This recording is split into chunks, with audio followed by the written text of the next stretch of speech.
What is up, everybody? Welcome to Off the Grid, a Power Rangers podcast. I am your host, Jacob Bartley, and this is the All Power Rangers podcast, where we talk everything and anything going on in the world of Power Rangers, and that includes movies, comics, of course, the television show, toys, whatever have you in the world of Power Rangers.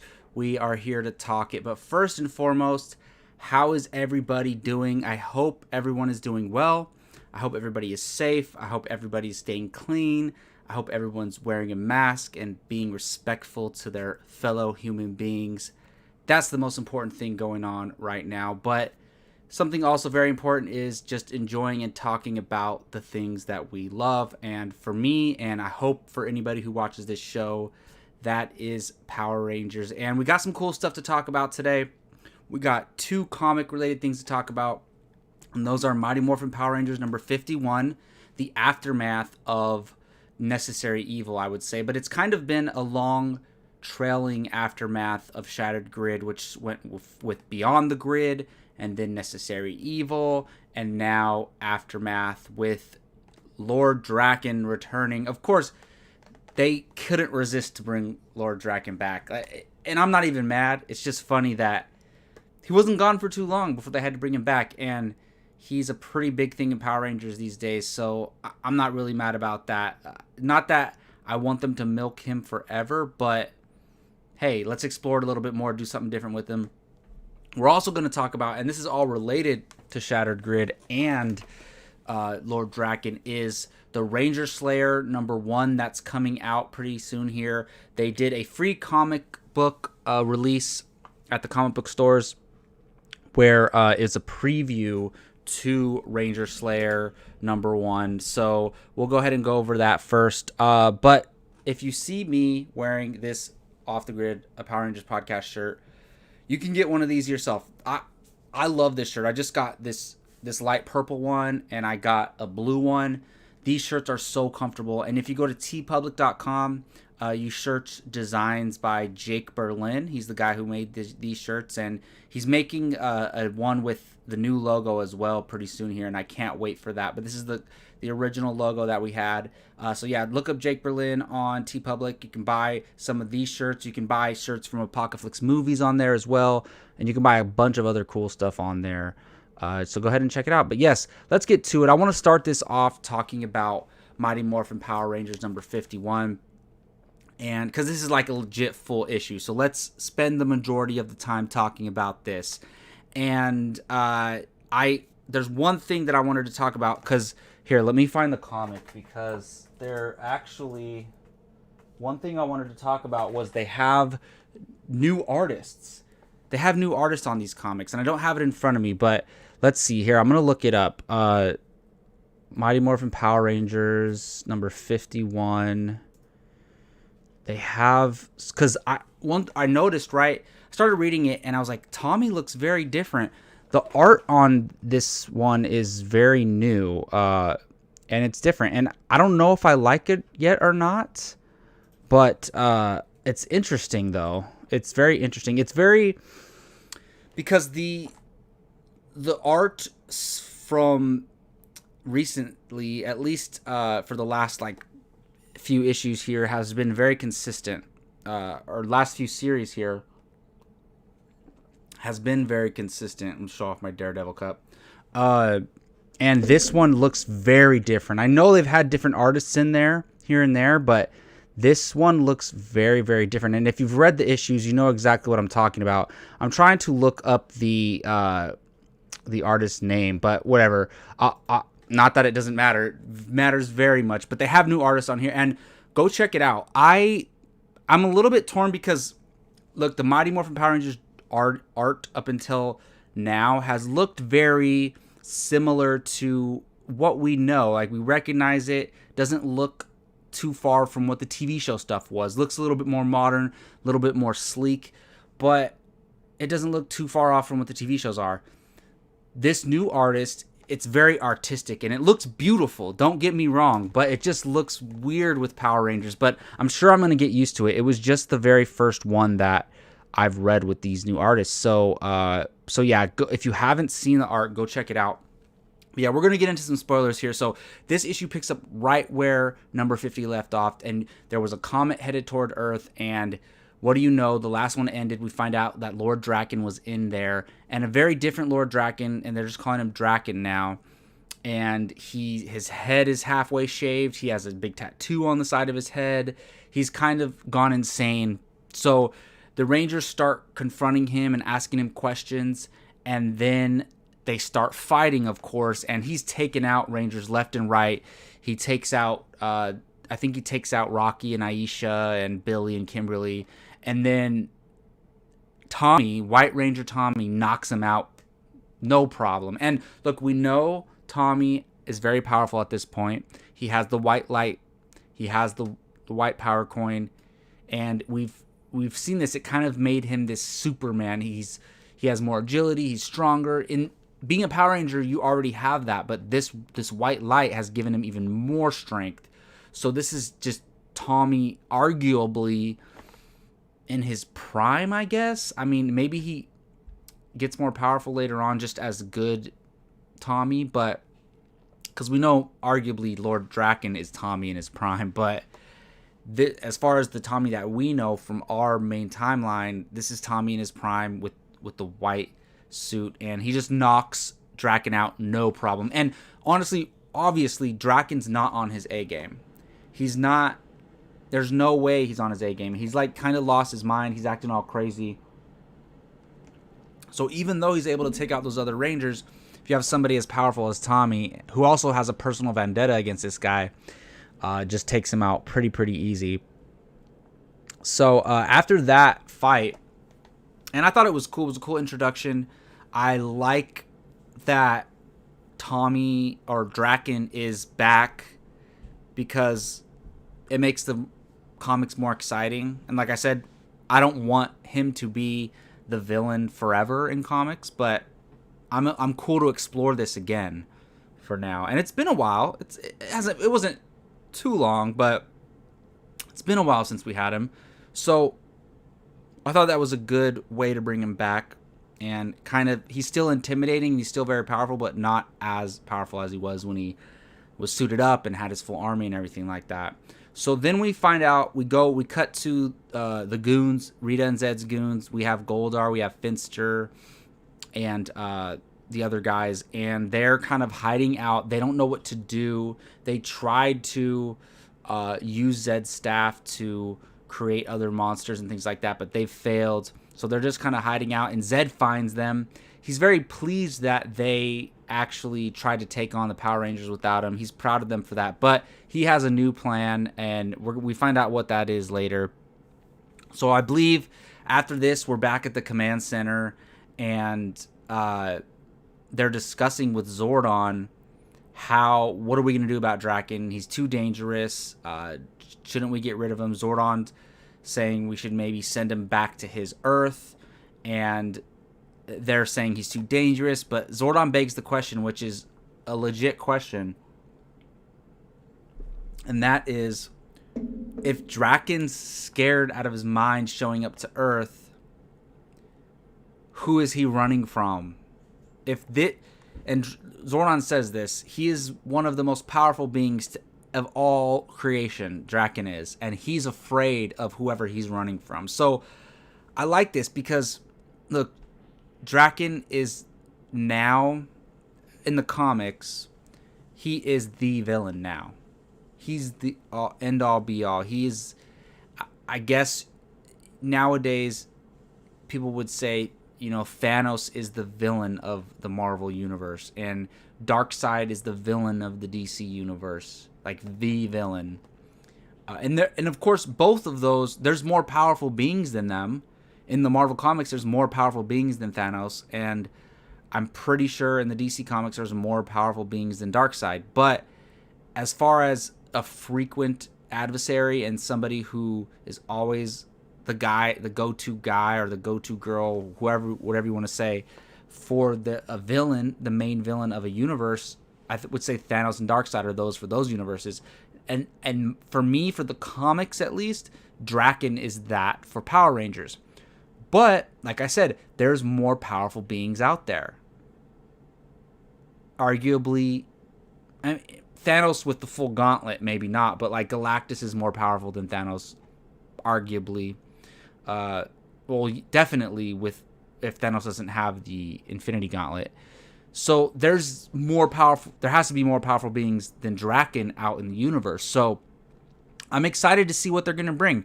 We've had all these different things that they've brought in since Draken, and none of it's really worked for me. I didn't love the villains in Beyond the Grid. I didn't love the villains in Necessary Evil. So I'm hoping Aftermath has a legitimate threat that I can get into. The thing is, it's all about character, right? Draken is a great character, so I want some good characters. I don't just want a intimidating villain. That yes, they should be intimidating, but they should also have story and depth and a background and all these things that, you know, get us invested in the character. So Draken's scared of something, and I'm excited to see who it is and what it is.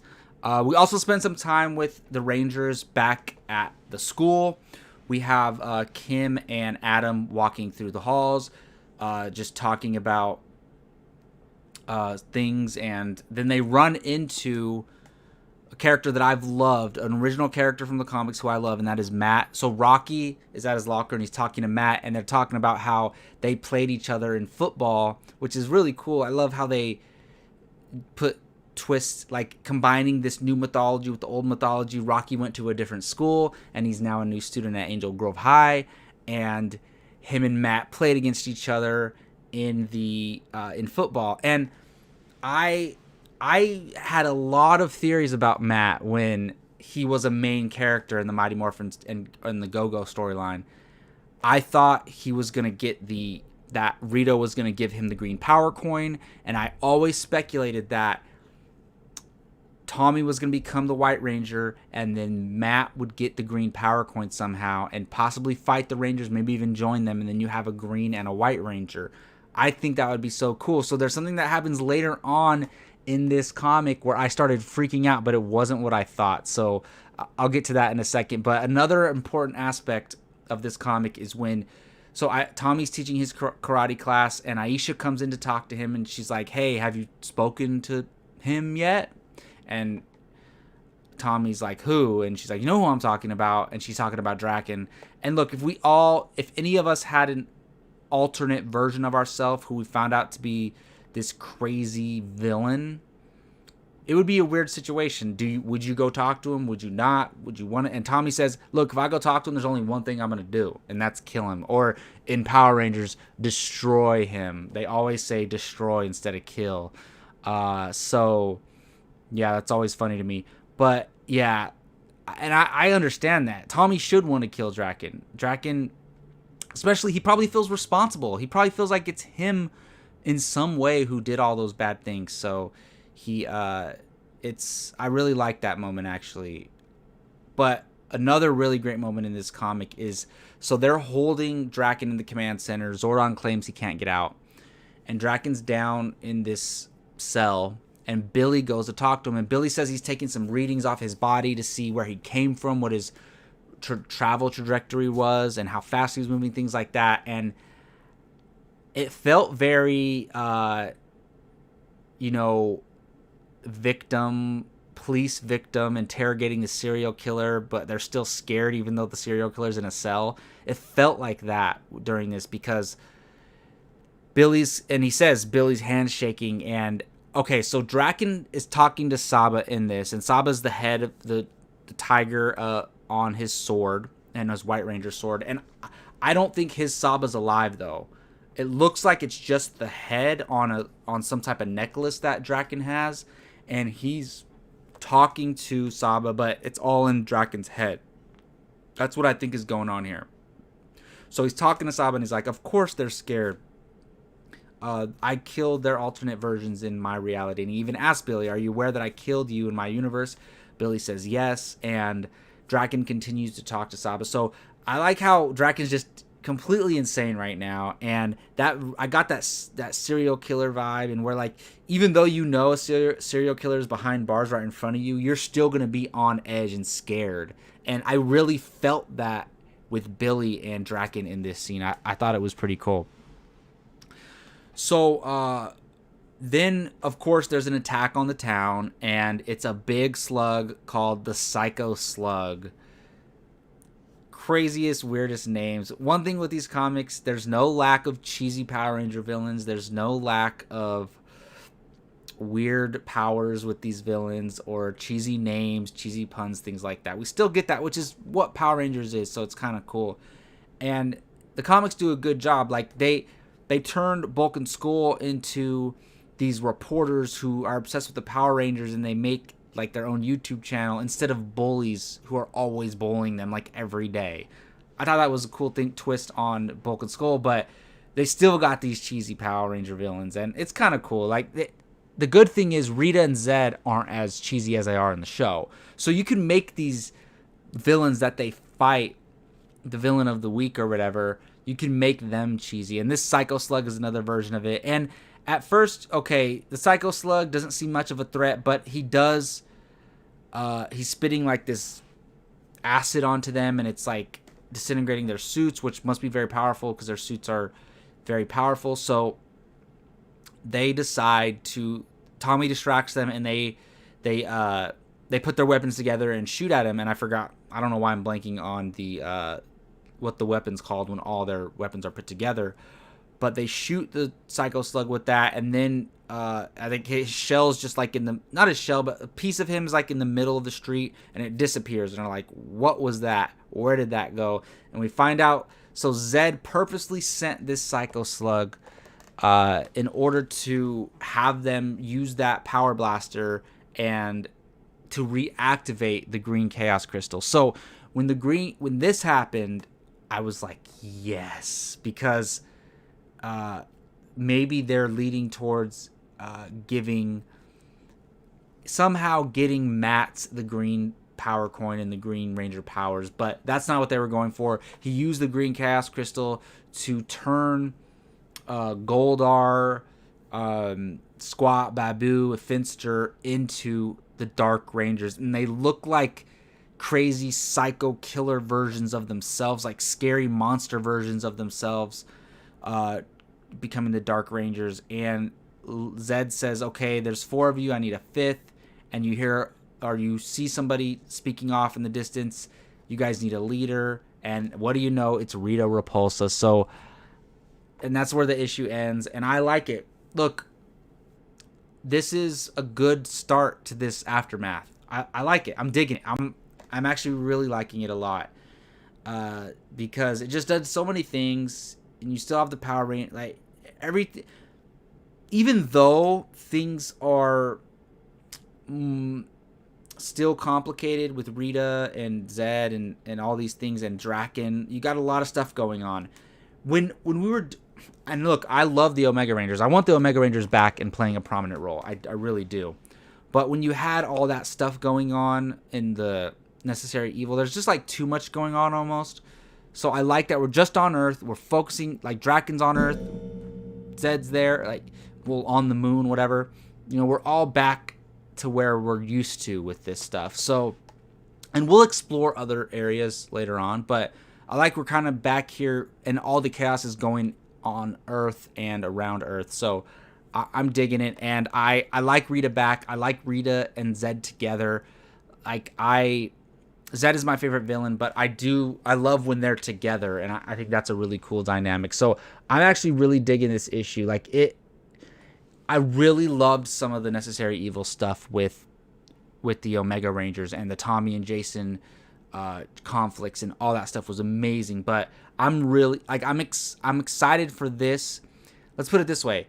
I'm more excited for this than when I read the first issue of Beyond the Grid and when I read the first issue of Necessary Evil. So there you have it. I'm really liking this. All right, so let's take a look at the Road to Ranger Slayer #1.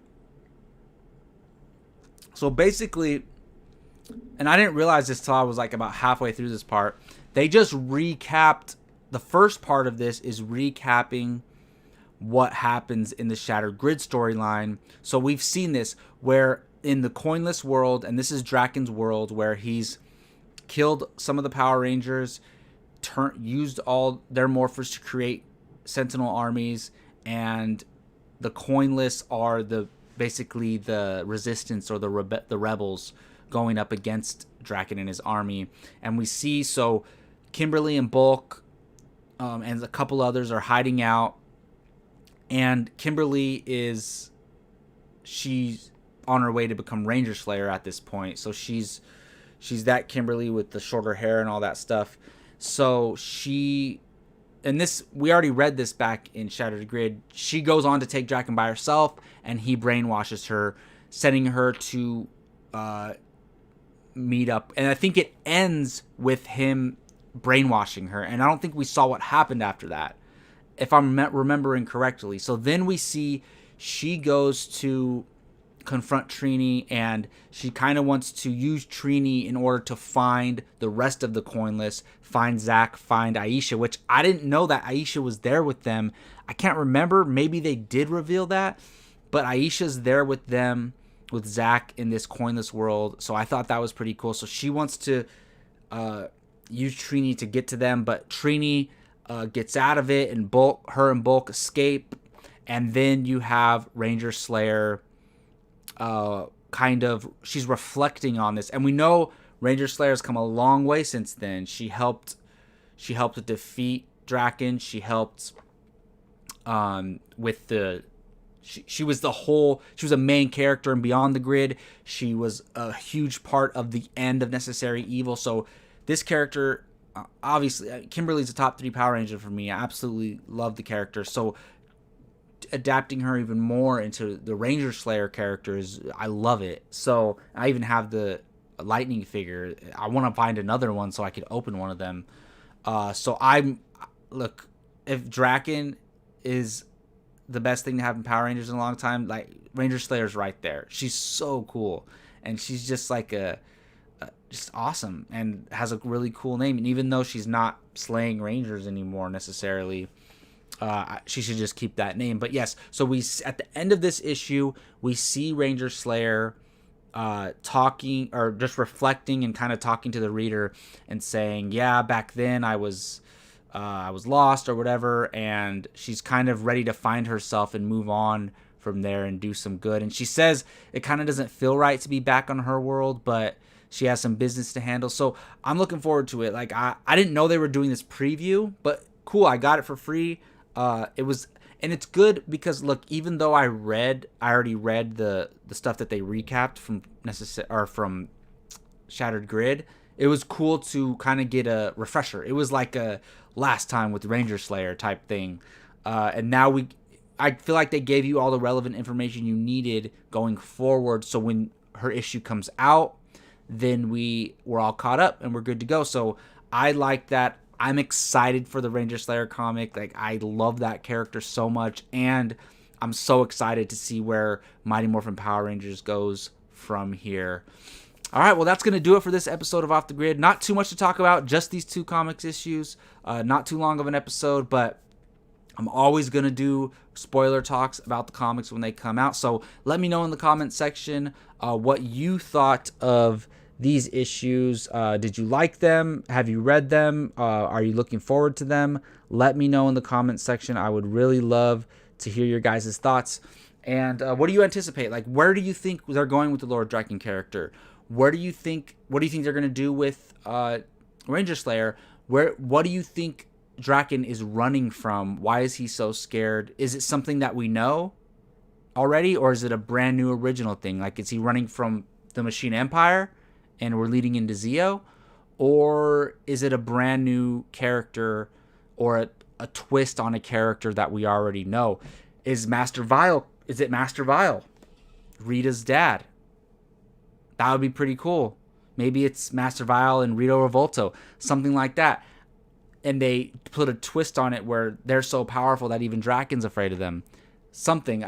We'll see. But I'm pretty sure it's like an original thing, like Draken was. So we'll see next time when we review these comics. And I'm not sure when the next one comes out, but I'm sure they come out roughly once a month. So we'll do a catch up on that when they do.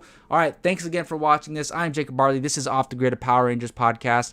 Tune in next time to talk Power Rangers. Subscribe to the Bartley and Barnes YouTube channel if you like Power Rangers and movies and, you know, geeky stuff like that. Me and Keith Barnes, we get down with all that. So, yes, thank you all for watching again. I will see you all next week. Until then, may the power protect you.